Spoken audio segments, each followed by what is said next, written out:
जिज्ञासु मित्रों, बहुत बहुत अभिनंदन है आपका दिव्य सृजन स्पिरिचुअल चैनल में। और आज के इस लाइव चर्चा कार्यक्रम में 9 बजे प्रत्येक दिवस रात्रि 9 बजे हम लाइव चर्चा यहाँ पर करते हैं। तो आज भी एक विषय को लेकर, स्वास्थ्य के विषय को लेकर आज उपस्थित हैं। और स्वस्थ कौन, शांत कौन, भाव के चमत्कार, तो इन विषयों पर आज हम चर्चा करेंगे। तो स्वस्थ कौन है, शांत कौन है। तो आप सभी का बहुत बहुत अभिनंदन, स्वागत। जो लोग पहले से प्रतीक्षारत थे इस कार्यक्रम के लिए और जुड़े हुए हैं, बने हुए हैं, अच्छी बात है, और लाभ उठाते रहें। तो देखिए, स्वास्थ्य के विषय पर भी आज हम चर्चा करेंगे। तो स्वस्थ कौन होता है, यह एक विचार करने का विषय है कि वास्तव में स्वस्थ होने का तात्पर्य क्या है, स्वस्थ होना किसको कहते हैं। तो आजकल स्वास्थ्य पर बहुत चर्चा होती है, तो इसीलिए यह विषय भी आज ले लिया गया है। तो एक कहीं पर कोई छोटी सी कहानी मैंने पढ़ी थी कि इसी विषय पर बुद्ध के किसी शिष्य ने बुद्ध से चर्चा कर दी। शिष्य जो था अपने भोजन का बड़ा ध्यान रखता था और भोजन चुनकर ही खाता था। भिक्षा में भी लोगों से मांगते समय भी इच्छित भोजन को मांगता था। तो यह बात जो है बुद्ध तक पहुंची, किसी ने शिकायत कर दी उसकी। तो बुद्ध के पूछने पर उसने उत्तर दिया कि मैं अपने स्वास्थ्य का ध्यान रखता हूं, इसलिए ऐसा करता हूं, पौष्टिक आहार लेता हूं। तो बुद्ध ने कहा कि तुम्हें पता है कि स्वस्थ कौन होता है, स्वस्थ किसे कहते हैं, कि कौन स्वस्थ है और कौन अस्वस्थ है। जब ये प्रश्न किया तो वही जो घिसी पिट्ठी परिभाषा थी उसने वो सुना दी स्वस्थ होने की। तो फिर जाकर कहते हैं कि बुद्ध ने फिर उस समय उसे अपने एक गृहस्थ शिष्य के पास भेजा कि जाओ, जाकर पता करो, वो तुम्हें बताएगा कि स्वस्थ कौन होता है। तो उसने कहा कि महाराज, वो कैसे बताएगा, वो तो पहले हम भिक्षुओं के बीच में रहता था और वह तो छोड़ के चला गया। अब वो आपके मार्ग पर तो चलता नहीं है, आपके संगठन का सदस्य भी नहीं है। ये एक कथा है छोटी सी, बुद्ध के काल से संबंधित और बुद्ध से संबंधित। तो बुद्ध ने कहा कि एक गृहस्थ है, तुम वहां पर जाओ और वो तुम्हें बताएगा कि स्वस्थ क्या होने का मतलब क्या होता है। तो उस गृहस्थ का नाम बता दिया, उसके बारे में उसने पता किया। तो उसे पता चला कि पहले वो बुद्ध के संघ में एक सन्यासी, एक भिक्षु था, भिक्षु बनकर रहता था, और फिर वो चला गया, सब कुछ छोड़कर अपने गृहस्थ में चला गया। जब गृहस्थ में चला गया तो फिर अन्य भिक्षुओं ने उसकी बड़ी निंदा की, बड़ी उसका वो किया। तो उसके पास बुद्ध ने भेज दिया कि जाओ, तुम्हें वो बताएगा कि स्वस्थ होने का अर्थ क्या होता है, स्वस्थ होने का अर्थ क्या होता है वो तुम्हें बताएगा, वो तुम्हें सिखलाएगा। उसे बड़ी हैरानी हुई कि मुझे किसके पास भेज रहे हैं, मुझे किसके पास भेज रहे हैं। वह व्यक्ति जिसने बुद्ध का संग त्याग कर दिया है, बुद्ध का संग त्याग कर दिया। और यह शिकायत उसने बुद्ध के सामने रख दी कि उसने तो बुद्ध का संग ही त्याग कर दिया है और गृहस्थी हो चुका है, वह तो भिक्षु भी नहीं रहा। तो आप मुझे ऐसे व्यक्ति के पास क्यों भेजते हैं, और वो भला मुझे कहां से बता पाएगा। बुद्ध ने कहा कि वही बता पाएगा, और यहां इस संघ में तुम्हें कोई नहीं बता पाएगा कि स्वस्थ होना किसे कहते हैं, स्वस्थ होना किसे कहते हैं। वही ढंग से तुमको सिखला पाएगा, वही ढंग से तुमको बता पाएगा।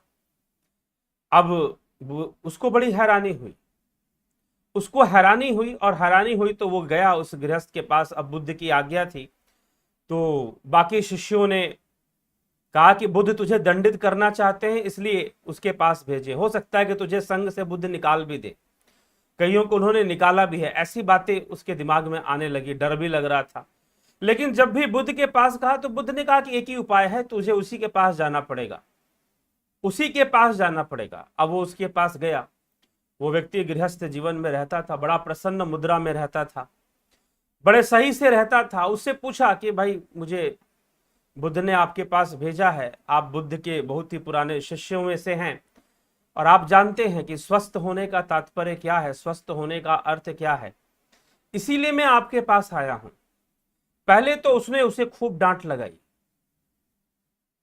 खूब भला बुरा उसे कहा कि तुम्हें मिला क्या, तुम भिक्षु हो फिर भी ये नहीं जानते कि स्वस्थ होना किसे कहते हैं, स्वस्थ होने का तात्पर्य क्या है। तो उसने बताया कि मैं तो अच्छा भोजन नहीं मिलेगा तो आदमी स्वस्थ कैसे रहेगा।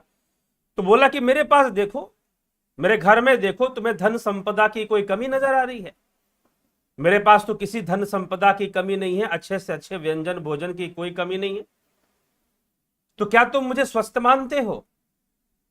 तो उसने कहा कि लेकिन आपने बुद्ध का संग छोड़ दिया है, आप उनको त्याग कर कर भिक्षु हो गए हैं, तो बस यही तुम देख पाते हो।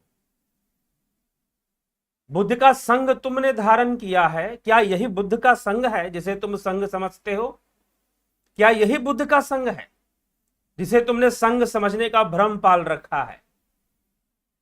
तो जब उसे समझाना शुरू कर दिया, उसके तो तोते उड़ गए। पहले तो फटकार खूब लगाई कि पहले तो इस भावना से मुक्त हो जा कि तू सन्यासी है, तू भिक्षु है, इसीलिए लोग तेरा सम्मान करेंगे, लोग तुझे दान देंगे, लोग तुझे दक्षिणा देंगे। इस भावना से मुक्त हो जा पहले, ठीक है?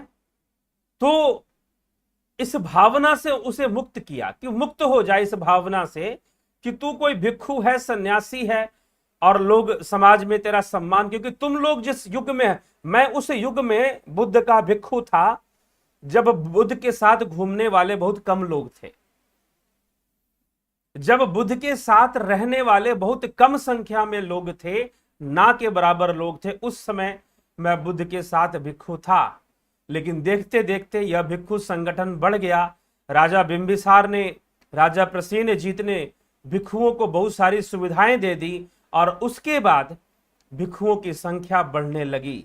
लेकिन बाद में आने वाले जो भिक्षु थे, वास्तव में वो साधना और निर्वाण के लिए नहीं आ रहे थे, वह सांसारिक उलझनों से भाग कर आ रहे थे, वो भगोड़े थे, कायर थे। और तुम भी उसी में से हो, तुम भी उसी में से हो, इसलिए तुम ये भ्रम पालते हो कि तुम अगर भिक्षु हो, तुमने चिवर पहन रखा है तो तुम्हारा सम्मान होना चाहिए, तुम्हें लोगों तुम्हारी, तुम ऐसे कई भावनाओं से ग्रसित हो, इसीलिए तुम स्वस्थ नहीं हो, तुम अस्वस्थ हो।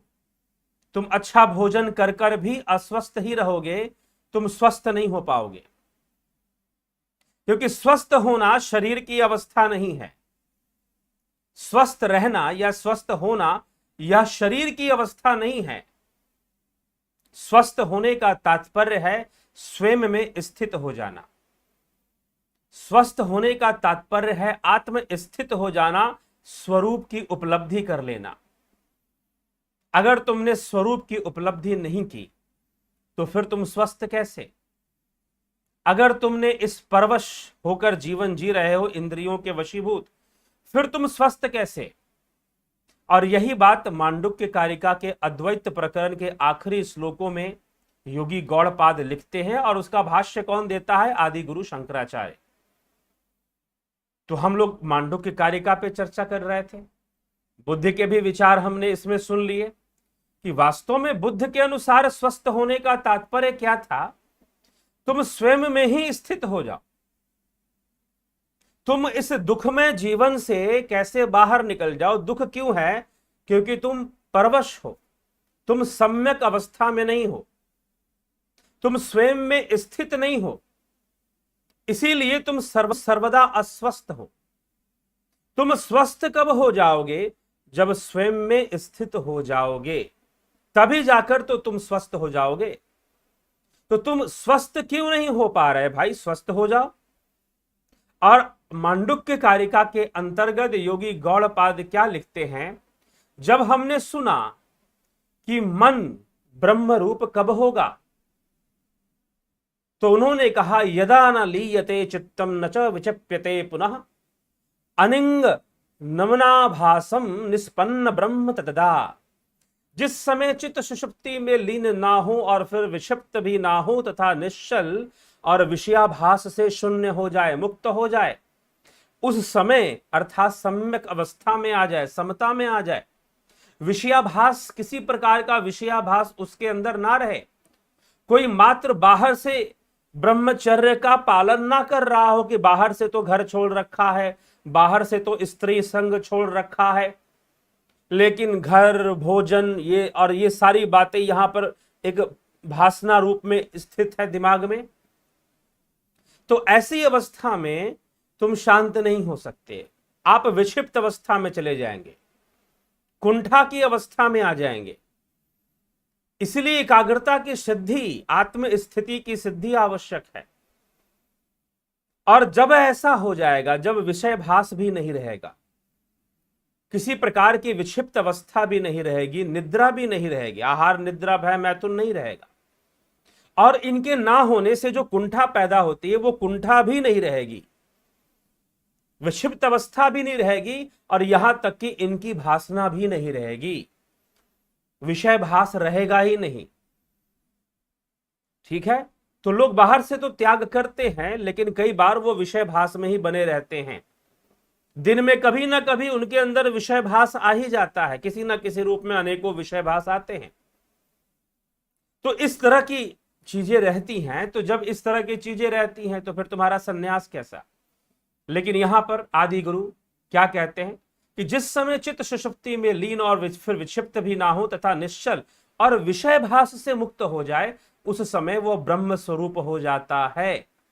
और ऐसा चित्त जो ऐसी अवस्था में आ चुका है, विषय भास से मुक्त हो चुका है, उसका मन विषय भास से रहित हो चुका है, अब उसमें कोई विषय भासना नहीं है, तब क्या होगा। तो उसके लिए कहते हैं स्वस्थम शांतम सनिर्वाण सकथ्यम सुखमुत्तमम अजमजेन गेन सर्वज्ञम परिचक्षते, कि उस अवस्था में जो आनंद अनुभव होता है उसे ब्रह्मज्ञ लोग स्वस्थ होना कहते हैं, शांत होना कहते हैं, निर्वाण युक्त होना कहते हैं, अकथनीय निरतिशय सुख सत्य स्वरूप अजन्मा ज्ञेय से अभिन्न और सर्वज्ञ बदलाते हैं। वैसा चित्त भी सर्वज्ञता को प्राप्त होता है, सर्वव्यापकता को वह चित्त प्राप्त हो जाता है। वही वास्तव में स्वस्थ है, क्योंकि उसने आत्म स्थिति को प्राप्त कर ली, वह स्वयं में स्थित हो गया। स्वयं में स्थित होना, स्वस्थ होना, स्व और स्थित इन दोनों से मिलाकर बना है स्वस्थ हो जाओ। स्वयं में स्थित हो जाना ही स्वस्थ हो जाना है, स्वरूप की उपलब्धि कर लेना ही स्वस्थ हो जाना है। तो जब स्वरूप की उपलब्धि हो जाएगी तो स्वस्थ हो जाओगे, स्वास्थ्य की वृद्धि हो जाएगी। ठीक, तो यह स्वास्थ्य की वृद्धि क्या, स्वस्थ को प्राप्त हो जाओगे, स्वास्थ्य को प्राप्त हो जाओगे, अभी तक ना हुए। तो स्वस्थम शांतम स निर्वाण सकथ्यम सुखमुत्तमम अजमजेन गेन सर्वज्ञम परिचक्षते। तो यह है स्वस्थ होने की वास्तविक प्रक्रिया।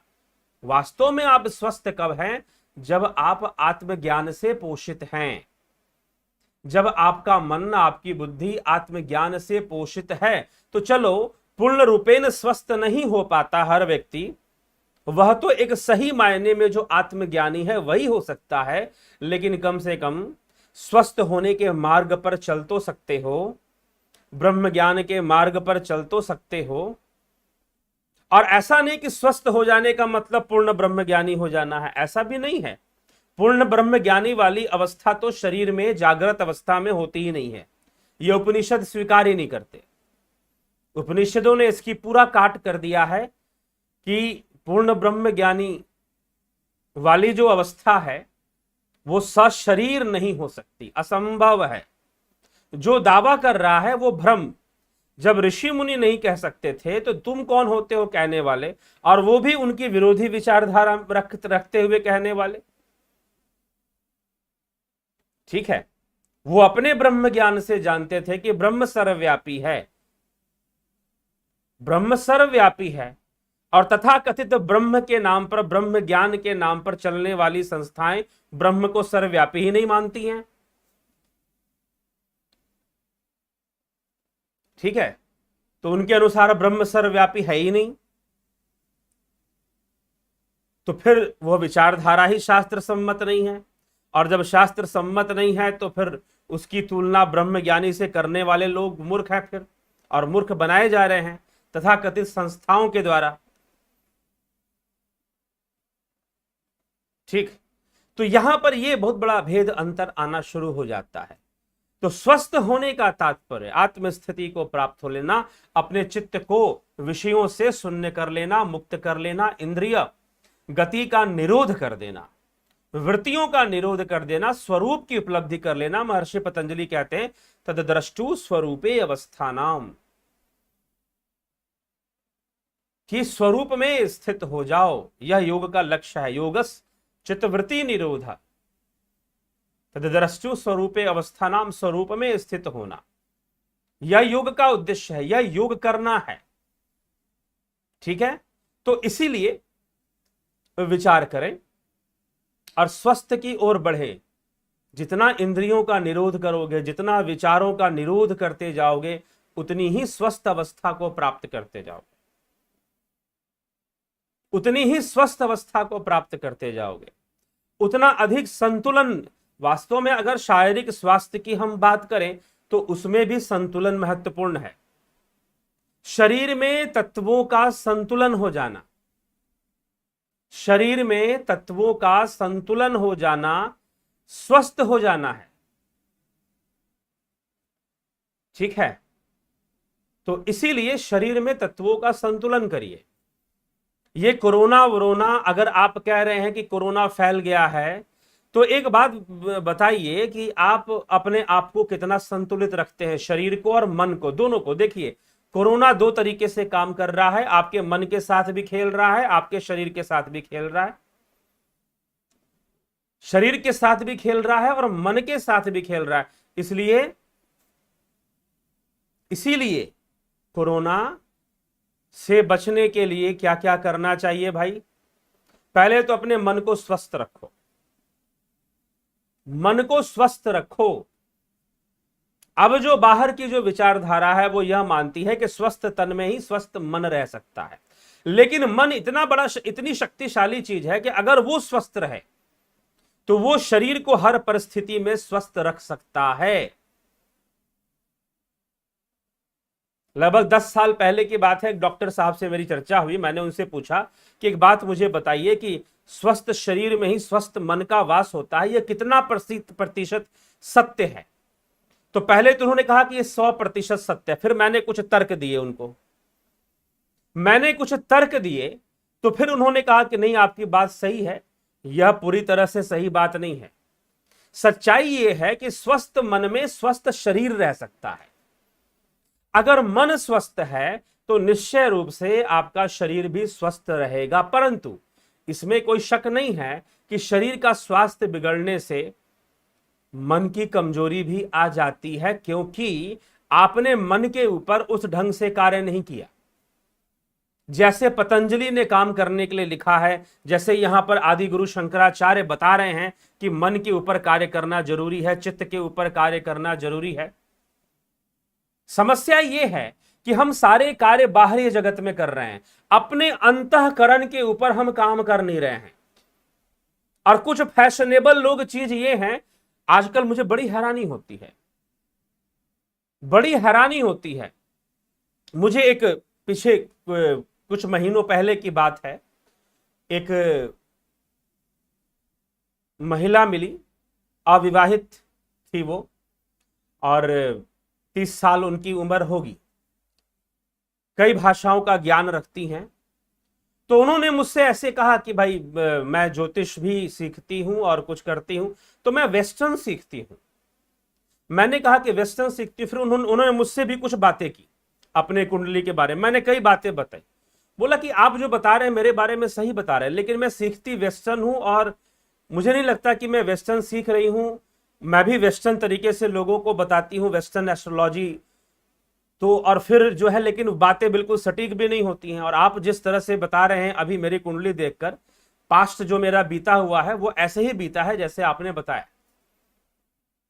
तो जब ये बात हुई, जब ये बात यहां पर हुई, तो वो हैरान हुई बड़ी। लेकिन पता नहीं एक वेस्टर्न का भूत सवार की वेस्टर्न ही सीखना है, मेडिटेशन भी वेस्टर्न करना है। भैया उनकी वो पहुंच ही नहीं है, वो यहीं से चुरा चुरा कर और उसको मेकअप करके, और वो मेकअप करने में कुछ ना कुछ गलती कर देंगे। यहां से चुरा चुरा कर और मेकअप कर कर, और मेकअप करने में मिस्टेक जरूर कर देंगे, गलतियां जरूर कर देंगे, क्योंकि डीप कॉन्सेप्ट उनके पास रहता नहीं है। ठीक है, तो जब वो ऐसी गलतियां करते हैं तो फिर समाज का नुकसान भी करते हैं, क्योंकि वो सही तरीके से ना चीजों को बता पाते हैं। इसीलिए ध्यान की विधियों के बारे में भारतीय शास्त्रों में जितना लिखा हुआ है, जितना बताया हुआ है, वो किसी पाश्चात्य व्यक्ति दार्शनिक के बारे में कि उसमें नहीं। हाँ, लेकिन पश्चिम देश के लोग लगे रहते हैं कि हम इन चीजों को कैसे भी पूर्णता अपनाने के लिए अपने अंदर पूर्णतः बदलाव भी लाना पड़ेगा, पूरी तरह से संस्कृति को धारण करना पड़ेगा, पालना करनी पड़ेगी, तब जाकर यह संभव है, नहीं तो असंभव है। तो वो छोटी छोटी चीजें चुरा कर उसको मॉडर्नाइज करने की कोशिश करना और फिर प्रस्तुत करने की कोशिश करना नुकसान होगा। चाहे वो एस्ट्रोलॉजी हो, चाहे वो ध्यान योग की चीजें हो। जिन्होंने शास्त्र अध्ययन कर कर और शास्त्रों के माध्यम से इन सब विषयों को जाना है, समझा है, मात्र वही सही तरीके से आपको ध्यान करवा सकते हैं। अन्यथा बहुत सारी तरह की प्रॉब्लम, एनर्जी ब्लॉकिंग की प्रॉब्लम, सिर दर्द होने की प्रॉब्लम, कुंडलिनी जागरण में कई तरह की प्रॉब्लम आ सकती है आपको, और फिर अवसाद से भी आप ग्रस्त हो सकते हैं। वास्तव में जो जितना मिलना चाहिए उतना मिलेगा नहीं। ठीक है, तो इसीलिए आजकल मैं ये बोलना पड़ता है, भैया आजकल हिसाब से गुरु भी बनाओ तो थोड़ा सा शास्त्र अध्ययन जरूर कर लो, देख लो क्या क्या कहा गया है उसके बारे में भी। ठीक है, तो यह समझना पड़ेगा। ठीक, तो इसीलिए हमें अंतःकरण पर काम करना पड़ेगा, अपने मन पर काम करना पड़ेगा। हाँ, मन और शरीर के स्वास्थ्य का संबंध जुड़ा हुआ है, इसमें कोई संशय नहीं। अगर मन शक्तिशाली है और मन को शक्तिशाली बनाए रखने के लिए शरीर पे भी काम करना पड़ता है, फिजिकल बॉडी पे भी काम करना पड़ता है। जैसे कि आपकी श्वासें हैं, तो श्वासों का बहुत ज्यादा इंपॉर्टेंस है साधना के मार्ग पर, योग के मार्ग पर। अगर आपकी श्वासें बहुत क्लियर चलती हैं, बहुत क्लियर चलती है, और क्लियर चलने का एक आवाज, इसमें एक ध्वनि होती है जो हमें साफ साफ सुनाई देना चाहिए, तो समझो कि बहुत क्लियर चल रही है और गहरी जा रही है काफी। तो अगर श्वासें उस ढंग से चलती हैं तो निश्चय ही वो बहुत ही शरीर के लिए भी अच्छा है और मन के लिए भी अच्छा है। आपकी आंतों के साथ आपके मन का बहुत बड़ा रिश्ता है, इंटेस्टाइन। इसीलिए एक बीमारी होती है आईबीएस, इरिटेटरी बाउल सिंड्रोम। अगर आप टेंशन में आ जाएंगे, कई लोगों के साथ होती है, खासकर माताओं बहनों में, महिलाओं में, स्त्रियों में ज्यादा पाई जाती है यह, कि अगर टेंशन में आ गए तो लूज मोशन हो जाएगा।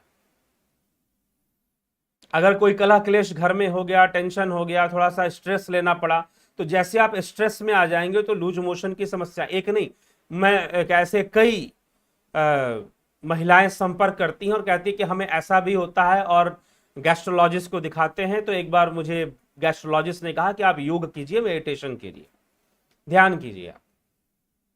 ठीक है, तो इसीलिए ध्यान तो अनिवार्य है, सही तरीके से अनिवार्य है, लेकिन ध्यान बेहतर हो, ध्यान अच्छा हो, अच्छा ध्यान हो, उसके लिए कई यौगिक क्रियाएं भी करनी चाहिए जो शरीर के लिए है, शरीर के लिए है। ठीक है, हाँ, सूर्य नमस्कार आदि क्रियाएं करनी ही चाहिए। आसन में देखिए, जो आसन करने के का जो तरीका है, वो तो आपको नॉलेज होना ही चाहिए कि आपके शरीर के अनुसार फलाना आसन सही है कि नहीं है। हर आसन हर व्यक्ति के लिए नहीं होता। ठीक है, हर आसन हर व्यक्ति के लिए नहीं होता, और गलत आसन कर जाएंगे, गलत तरीके से कर जाएंगे तो बहुत मुश्किल हो जाएगी। इसलिए और आसनों की एक सीमा होती है। योगी खुद एक समय के बाद आसन आदि क्रियाएं बंद कर देते हैं, क्योंकि उनका लक्ष्य तो निर्वाण होता है, मात्र आसन करना करवाना। और जो अत्यधिक आसन करते रहते हैं उनको बुढ़ापे में समस्या भी आ सकती है, ऐसा भी देखा गया।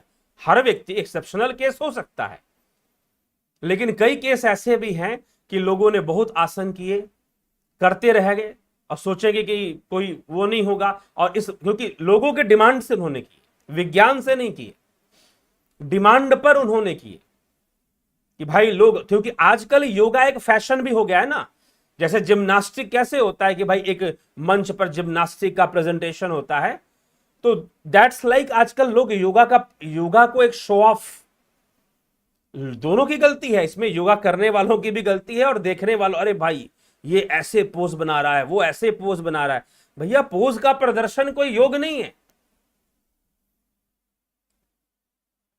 ये दर्शकों की भी ये ना समझी है, और कर जो मंच पे दिखा रहा है, और वो लग रहा है कि वो कुछ एक शो चल रहा है, जैसे कि एक शो चल रहा हो। इस तरह से जब योग किया जाता है तो इट्स ओके, इससे योग का प्रचार तो हो रहा है, योग का प्रचार तो हो रहा है, लेकिन यह योग कोई कर्तव्य दिखाने की चीज नहीं, यह समझना होगा। योग जो है कोई कर्तव्य दिखाने की चीज नहीं, कोई खेल नहीं है।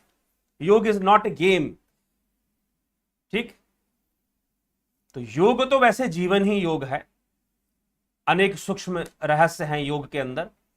तो योग कोई कर्तव्य दिखाने की चीज नहीं है, कोई शो ऑफ करने की चीज नहीं है, कोई स्टेज प्रोग्राम नहीं होता योग, ठीक। तो इसीलिए आपको पता होना चाहिए कौन सा आसन। नहीं जी फलाने योगी जी कर रहे हैं, हम भी करके दिखाएंगे।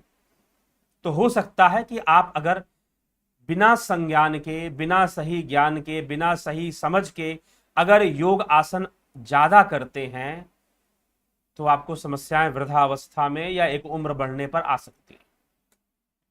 या फिर आप परफॉर्मर हैं, लोगों को सिखाते हैं और आपको हर आसन सिखाना है, हर आसन करना पड़ता है। हो सकता है कि कोई आसन आपको सूट ना करे, आपके लिए ठीक ना हो, तो उस अवस्था में भी आप लोगों को कहिए कि मैं नहीं करूंगा, कोई और करके दिखाएगा, या उसका फोटो दिखा दीजिए, समझा दीजिए कैसे करना, लेकिन खुद मत करिए, क्योंकि हर शरीर के ऊपर हर आसन सूट नहीं करता, ठीक। इसका नॉलेज आपको लेना ही पड़ेगा, इसका नॉलेज आपको करना ही पड़ेगा। हाँ, दूसरी कई क्रियाएं हैं जो बहुत सारे, कुछ आसन ऐसे हैं, कुछ क्रियाएं ऐसी हैं जो सूट करती हैं। तो रही बात मन की, तो मन के लिए ध्यान बहुत जरूरी है, और साथ ही साथ पेट का साफ होना मन के लिए बहुत जरूरी है। आंतें क्लियर होनी, इंटेस्टाइन हेल्दी होना चाहिए। सबसे फ्लेक्सिबल जो मसल्स हैं हमारे इंटेस्टाइन की हैं और हार्ट की हैं, हृदय की है, ठीक है, और कुछ अंगों की हैं। तो जितने भी अंग हमारे शरीर में जिसके मसल्स सबसे ज्यादा फ्लेक्सिबल हैं, वो हमारे नर्वस सिस्टम से भी बहुत अच्छा संबंध बनाते हैं और हमारे माइंड से उनका संबंध बनता है, ठीक है। और वो हमेशा ही काम करते रहते हैं, कार्यरत रहते हैं, एक्टिव रहते हैं, एनी टाइम एक्टिव हो सकते हैं, लगभग होल लाइफ उनकी एक्टिविटी रहती है। हृदय की एक्टिविटी तो होल लाइफ, पूरे सारा जीवन रहती रहती है, शरीर जब तक है। आंतों की भी रहती है। तो इन दो चीज में अगर कमी आ गई, अगर हृदय रोग से ग्रसित होते हैं तो सारा आत्मविश्वास, सारा मेंटल पावर आपका तोड़ के रख देगा। आंतें अगर बिगड़ जाएं, कभी लूज मोशन हो जाए, कभी कॉन्स्टिपेशन हो जाए, तो फिर वह भी आपके कॉन्फिडेंस को डाउन कर देगा, खत्म कर देगा, ठीक है। तो इसीलिए विचार कर समझ कर हमें ध्यान देना है। और आजकल कोरोना का समय है, तो जरूर ही आप अपने स्वास्थ्य का ध्यान रखें, स्वास्थ्य का ध्यान रखें। निश्चय ही निर्विचार होना, निर्विचार अवस्था को प्राप्त कर लेना अनिवार्य है, लेकिन आपका शरीर भी एक संतुलन की अवस्था में रहेगा, तभी आप अच्छे से ध्यान साधना कर पाएंगे। यह भी नहीं कि भाई एकदम बॉडी बिल्डर 6 पैक निकालना है, मसल, जी नहीं। योग करने के लिए वैसी आवश्यकता भी नहीं है, वो भी एक तरह की बीमारी पैदा करने वाली चीजें हो सकती हैं। शरीर का जो सिस्टम है, आपका digestion system, respiratory system, endocrine system, वो हेल्दी रहना चाहिए। नर्वस सिस्टम वो सही से चलना चाहिए।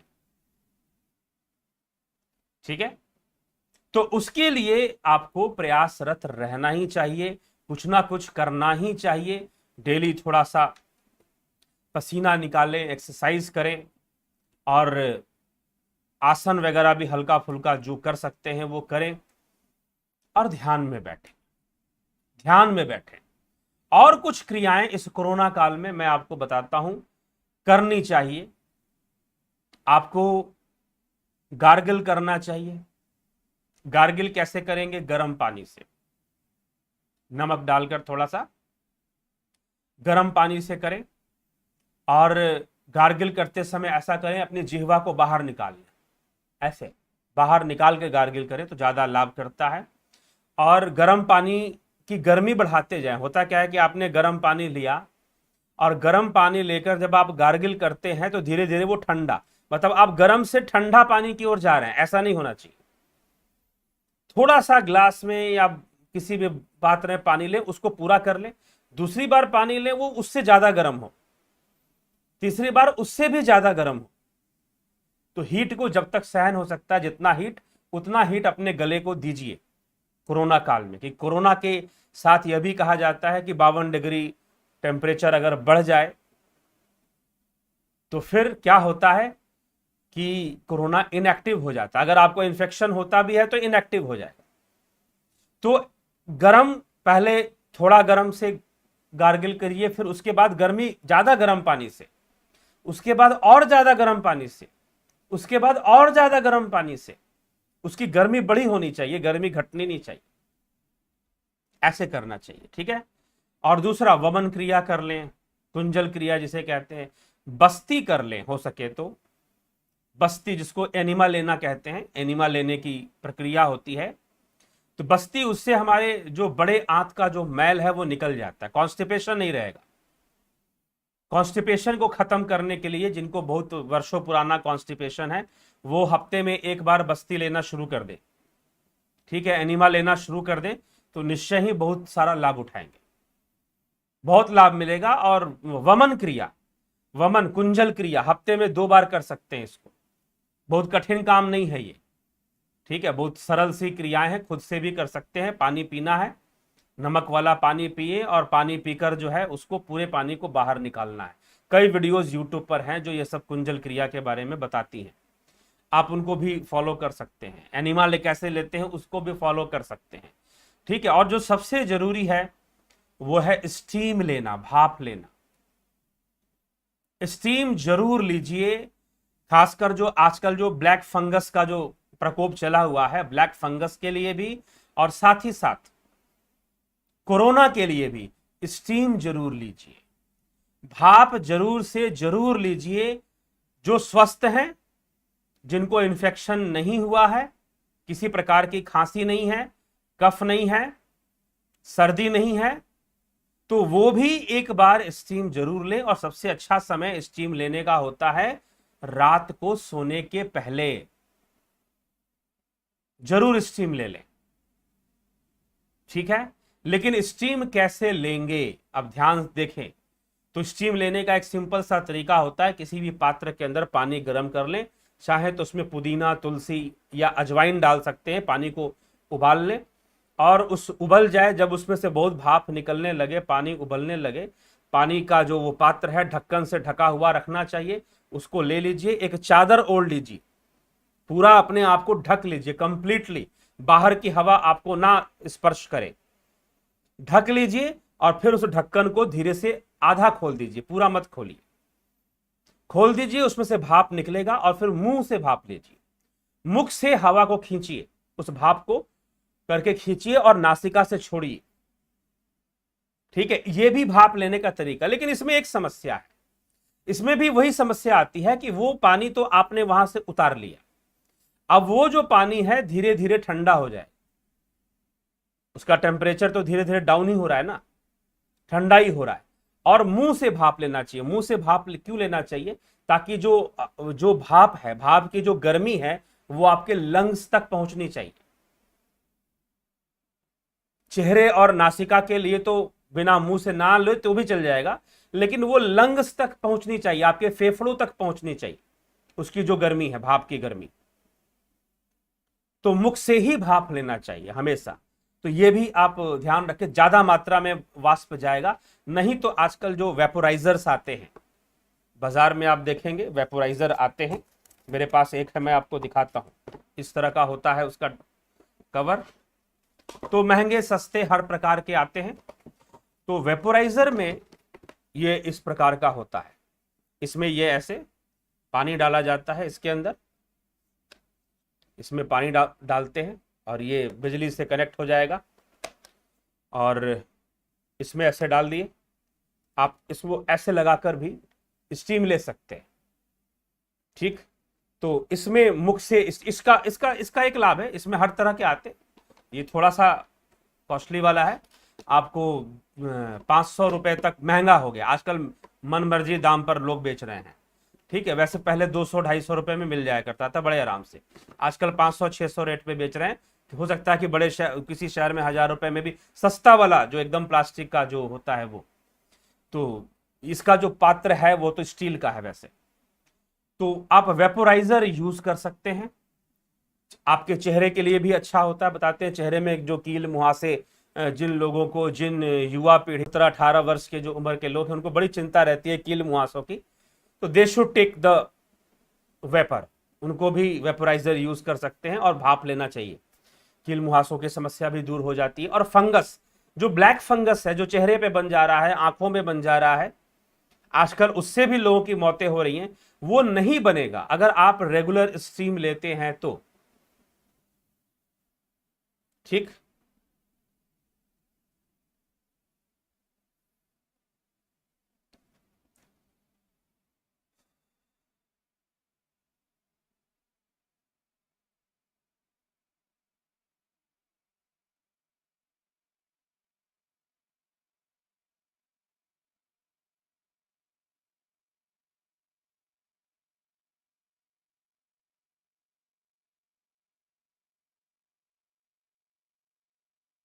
ठीक है मित्रों, तो ये हमें विचार करना पड़ेगा। बीच में थोड़ा सा नेटवर्क का व्यवधान आ गया, इसीलिए मैं कुछ देर के लिए चुप हो गया था। तो ये तो आप जुड़े रहे, हल्का सा बफरिंग बीच में कभी हो जाता है।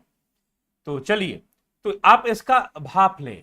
और इसमें भी एक बात ध्यान रखिएगा, इसमें ये सब बना तो हुआ है, लेकिन आप इसमें ऐसे करके ले तो सकते हैं, लेकिन फिर भी आप चादर पूरा ढक लें, चादर हो या पतला कंबल हो, आप पूरा ढक लीजिए।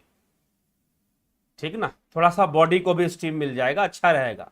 ऐसे तो बॉडी को भी स्टीम लेना चाहिए। जो पैसे वाले लोग हैं, मध्यम वर्गीय को हम छोड़ दे, जो थोड़ा सा हायर क्लास में है, वो लोग स्टीम बाथरूम भी बनाते हैं, स्टीम बाथ केबिन बनाते हैं अपने बड़े बड़े बाथरूमों में। उसमें स्टीम के लिए अलग से ग्लास का एक स्टीम केबिन बना लेते हैं। तो वो बहुत ज्यादा वैसे हाइजीनिक मैं नहीं मानता हूं, क्योंकि उसमें कई बार अनकंट्रोल्ड वे में भी स्टीम लिया जा सकता है। तो वास्तव में आयुर्वेद के अंदर स्टीम लेने के कई तरीके बताए गए हैं, और नेचुरोपैथी में भी बताए जाते हैं। तो आप वो सब टेक्निक यूज कर सकते हैं और स्टीम ले सकते हैं। कुकर के द्वारा भी लोग स्टीम लेते हैं। कुकर का आधा कुकर जो है आधे पानी से भर दिया गया और उसकी सीटी निकाल दी गई, और उसका जो सीटी का जो एक नोजल होता है जो बाहर निकला होता है नॉब, उसमें पाइप लगा दिया एक पतला सा हमने, और उस पाइप को हमने अपने आप को पूरा कंबल से ढका और पाइप को अंदर रख लिए। ठीक है, तो उस तरीका से भी भाप लोग लेते हैं। ठीक है, तो ये स्टीम बाथ कहते हैं हम इसको, तो वो भी लेना चाहिए। और स्टीम बाथ लेने के तुरंत बाद ठंडे पानी से नहा भी लेना चाहिए, स्नान भी कर लेना चाहिए। चलिए ठीक है, तो यह सब आप ध्यान रखें, यह सब ध्यान रखें, और जरूर अपने स्वास्थ्य का ध्यान रखें। स्टीम जरूर, कुछ करें चाहे ना करें, स्टीम जरूर लीजिए। ठीक है, अगर मान लीजिए एक्सरसाइज करने का टाइम नहीं है, वमन समझ में नहीं आ रहा, बस्ती समझ में नहीं आ रहा, बस्ती क्रिया क्या होती है, पंचकर्म में भी बस्ती कराई जाती है, ठीक है ना, वमन बस्ती, ये सब पंचकर्म में भी कटी बस्ती होती है। तो कटी बस्ती वगैरह छोड़ दीजिए, लेकिन बस्ती क्रिया, बड़ी आंत की सफाई, ठीक ना, बड़ी आंत की सफाई, ठीक, तो वो उसमें हो जाती है। तो अभी क्योंकि वो ऐसी भी क्रिया नहीं कि मैं 2 मिनट में आपको सारी क्रिया समझा दूं, बता दूं, यूट्यूब पर मैंने देखा, खुद देखा कि ऐसी क्रियाएं हैं बस्ती से संबंधित, तो आप उसको चेक कर सकते हैं, कर भी सकते हैं, घर में भी कर सकते हैं, ऐसी बात नहीं कि घर में नहीं किया जा सकता। तो नॉर्मल वे में, बहुत स्पेशल किसी बीमारी के लिए अगर आपको करना है, अगर किसी बीमारी के लिए करना है, बीमारी को ठीक करने के लिए आपको करना है, तो आप निश्चय किसी आयुर्वेदिक डॉक्टर से संपर्क करें और फिर वो बताएंगे कि बस्ती क्रिया कैसे करनी है। एक खास तरीके से औषधि देते हुए बस्ती क्रिया करवाई जाती है औषधियों के माध्यम से, तो उसका एक अलग प्रभाव होता है।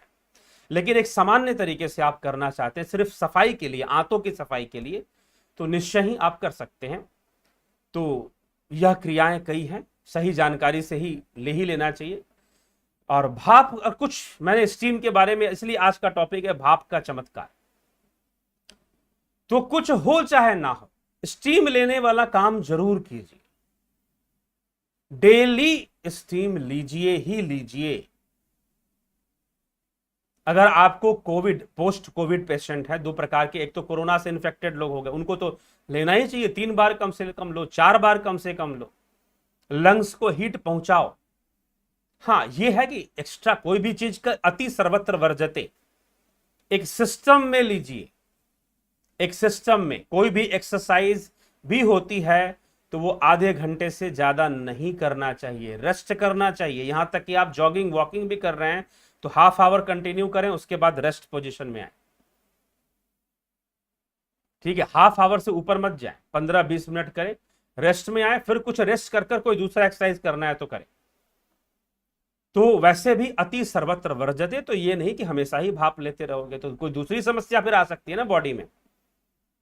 हाँ, लेकिन जो इन्फेक्टेड हैं या पोस्ट कोविड हैं, वो भाप ज्यादा ले। आपको कोई बीमारी नहीं है, आपको कोई कोरोना इन्फेक्शन हुआ ही नहीं अभी तक, तो बहुत अच्छी बात है, भाप लेते रहे।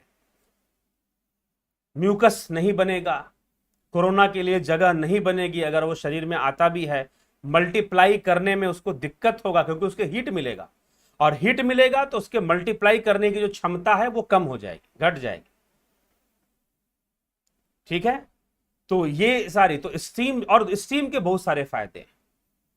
आपके चेहरे के लिए अच्छा है, श्वसन साधना के लिए, मेडिटेशन के लिए बहुत अच्छा है, ध्यान करने के लिए भी भाप लेना सहायक क्रिया है,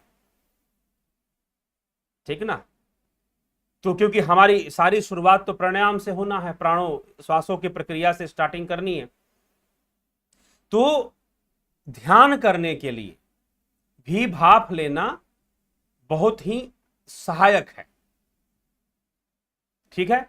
तो इसीलिए जिज्ञासुओं अपने स्वास्थ्य का विशेष ध्यान रखें इस कोरोना काल में, शरीर के स्वास्थ्य का। और ध्यान अगर आप करते हैं, खासकर जो बताई गई है सन मेंबरशिप के अंदर जो ध्यान विधि बताई गई है, जुपिटर मेंबरशिप के अंदर जो ध्यान विधि बताई गई है, वह निश्चय ही अगर उतना कर पाए, जो लोग कोर्स कर रहे हैं उसकी परिपक्वता अपने अंदर ले आए, तो बहुत बड़ी उपलब्धि होगी, बहुत बड़ी उपलब्धि। लंग्स की पावर तो बढ़ेगी ही बढ़ेगी, क्योंकि वो तो ऐसी अवस्थाओं की ओर ले जाने वाली चीज है कि आपकी लंग्स शांत हो जाएंगे, और जब वो शांत होंगे, उनको जो आराम मिलेगा, किसी भी हमारे शरीर के पूरे ऑर्गन को आप देखिए, सुकून मिलता है तो उसकी रोगों से क्षमता, लड़ने की क्षमता बढ़ जाती है। हम सो जाते हैं तो हमारी इम्यूनिटी पावर डेवलप हो जाती है। एक गहरी निद्रा अगर हमें आए, हेल्दी निद्रा, किसे कहते हैं डीप स्लिप, बहुत ज्यादा सोना नहीं, स्लिप की क्वालिटी को बढ़ाना, कम सोइए, 5-4 घंटे सोइए, मेरी मानिए तो 5 घंटे से ऊपर नहीं सोना चाहिए। अब आपको एलोपैथी में जाओगे, बोलेंगे 8 घंटा सोना चाहिए, ठीक है, लेकिन ध्यान कीजिए स्लिप क्वालिटी। और रात को एक और चीज, रात को सोने के पहले अगर आप स्टीम लेते हैं सही तरीके से, अगर आप रात को सोने के पहले अगर आप स्टीम लेते हैं तो उसका फायदा बढ़ जाएगा और नींद बड़ी अच्छी आएगी, नींद बड़ी अच्छी आएगी। आप सोने से पहले जो कपूर होता है, शुद्ध कपूर, क्योंकि आजकल बाजार में मिलावट वाले कपूर भी आते हैं, तो शुद्ध कपूर को आप अगर सूंघ लें 3 बार लंबी सांस लेकर नासिका से, ठीक ना, किसी डिबिया में अगर बहुत सारे कपूर रखे हैं और डिबिया को लीजिए, लंबी सांस लेकर उस कपूर को सूंघ लीजिए 3 बार, फिर सोने जाइए। सोने के पहले उद्गीत कर लीजिए, भ्रामरी कर लीजिए। जिन्होंने कोर्सेस कंप्लीट कर लिए हैं वो नाद ध्यान कर लें। नाद ध्यान करने से भोजन भी पच जाता है, और नाद ध्यान अगर सही से होने लगे तो बहुत तीव्रता से हमें गहरी अवस्था में ले जाता है। ठीक है, तो अनेकों लाभ मिलने शुरू हो जाते हैं। तो इसीलिए स्वस्थ होने के लिए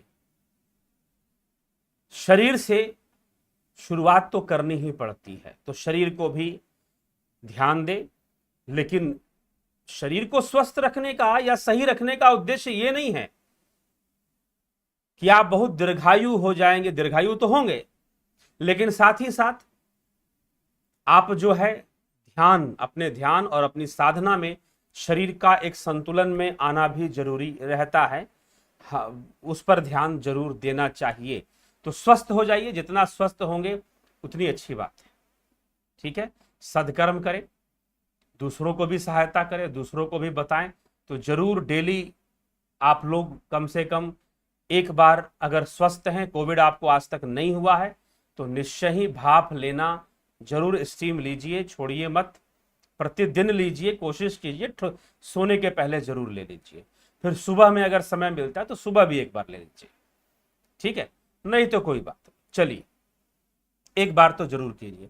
प्राणायाम आदि करते रहिए, नाड़ी शोधन क्रिया, भस्त्रिका, अनुलोम विलोम, समय वाली बात है, समय है तो ये सब भी करते रहिए। नहीं तो जो मैंने स्टीम वाली बात कही उतना जरूर कर लो, उतना जरूर कर लो, और लोगों को भी इसके महत्व के बारे में बता दो, सिखला दो, समझा दो। ठीक है, चलिए आप एक कमेंट देखते हैं। बबीता धीमान जी, अभिनंदन है आपका। नवजोत योगी जी, गुरु जी, सब प्रकार के दुख से मुक्ति का मार्ग बताएं, शारीरिक, मानसिक, सामाजिक और पारिवारिक दुख से मुक्ति का मार्ग। वही है जी, एक ही चीज है, आपका स्वस्थ होना, स्वयं में स्थित होना, स्वयं में स्थित होना। भागना, किसी भी परिस्थिति से भागना कोई उपाय नहीं है। शारीरिक दुख से भी भागना कोई उपाय नहीं है, पारिवारिक दुख से भी भागना कोई उपाय नहीं है। जितना स्वयं में स्थिति को प्राप्त होते जाओगे उतना ही लाभ उठाते जाओगे। अनिल कुमार जी, राजू पाल जी, स्मिता सावंत जी, विक्रम सिंह जी, ब्रह्मपाल कुमार, ओम नमः शिवाय जी। वैष्णवी ज्वेलर्स, स्वामी जी प्रणाम। मन को एकाग्र करने के लिए अभ्यास और वैराग्य का लक्ष्य ध्यान से प्राप्त हो जाएगा, आप दिशा निर्देश करें। जी हाँ, वैसे ही बताया जा रहा है, कोर्सेस भी वैसे ही करवाई जा रही है। चितरंजन बरुआ जी प्रणाम गुरु जी। मीमांसा दर्शन के बारे में कभी बताएं प्लीज। हाँ, एक वीडियो मैंने बना रखा है और बताएंगे, बता रखा है। बीच में एक बार कर्म सिद्धांत के ऊपर एक लेक्चर आया था, शायद आप तब इस चैनल से ना जुड़े हो, लेकिन कर्म सिद्धांत के ऊपर एक लेक्चर पहले ही आ चुका है। हम आपको वो देखते हैं, शेयर कर देंगे कभी। किरण शर्मा जी, माधुरी कोले जी, उषा श्रीवास्तव जी, योगेंद्र पंडित जी, सबको बहुत बहुत अभिनंदन। Ruplal Vishwakarma ji, Ram Niwas Meena ji, Jonti Datta ji, Shanti Mohanty ji, Rachna ji, Harry Dhindsa ji, Surendra Shukla ji, Surendra Shukla, Om Tatsat, Shanti Mohanty. One who understand that is not the body is swastha, and by controlling all senses he becomes calm. Of course. Surendra Shukla ji, Gurudev ji, क्या जीव ईश्वर परमेश्वर को देखा जा सकता है? देखा जा सकने का क्या मतलब है भैया? आप ही हो, सब हो, आपसे अलग क्या है? स्वयं को देखो, स्वयं को जानो, वही ईश्वर है, वही जीव है। उसी से जीव को जान पाओगे और उसी से ईश्वर को जान पाओगे, स्वयं के साक्षात्कार से, आत्म साक्षात्कार से। ठीक, ये चीज है। तो आत्मदर्शन, आत्म साक्षात्कार से ही सब परमात्मा का साक्षात्कार प्रकट होगा। उसका स्वरूप कैसा है? उसका स्वरूप निर्गुण है। उसका स्वरूप जो है निर्गुण है, सीधी सी बात। आत्मा के स्वरूप की आप चर्चा कर रहे हैं तो वह निर्गुण ही है, ठीक, समझ लीजिएगा। बाकी सब उसकी अभिव्यक्तियां हो सकती हैं, उसका विवर्त हो सकता है, संपूर्ण जगत ही उसका विवर्त है। बलदावनाथ योगी जी, वर्षा कुशवाहा जी, गोपी राम जी, मफत लाल पटेल जी, भीम सिंह मीना जी, भरत शबलानी जी, रणवीर चौहान जी, दर्शन मिलन जी, मनीष पटेल जी, प्रीत चौधना जी। आप सूक्ष्म शरीर के स्वास्थ्य का समझा रहे हैं क्या? यही समझ रही हूं, ठीक है जी, जरूरी ऐसा ही समझे। रणवीर चौहान जी, अशोक गोयल, महेश राम पिस्ता, प्रणय चटर्जी, राम प्रकाश, जीव आत्मा का क्या कोई जेंडर होता है जी? आसक्ति के, वैसे तो नहीं होता, लेकिन आसक्ति के वशीभूत रहता है। स्थूल शरीर के जो संस्कार हैं और जो आसक्तियां हैं उसके कारण उसका जेंडर रहता है मृत्यु के उपरांत, ठीक। राम प्रकाश, ठीक। जीवात्मा में कर्म इंद्रियां मानी गई हैं तो जेंडर भी माना गया, राइट। राम हित भुक, ठीक है। अद्वैत मां संसार और शरीर को क्यों मिथ्या बताया गया है? मिथ्या है इसलिए मिथ्या बताया गया है।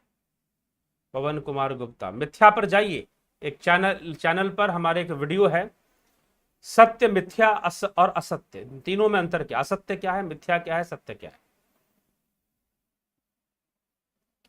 पवन कुमार गुप्ता जी, मैं पिछले कुछ दिनों से आपके वीडियो देख रहा हूं, सुन रहा हूं और काफी लाभदायक पा रहा हूं। आपको साधुवाद और प्रणाम। साधुवाद जी, आपको भी बहुत बहुत साधुवाद। जरूर लाभ उठाइए और शेयर भी कीजिए ताकि समाज के अन्य लोग भी लाभ उठा सकें, ठीक।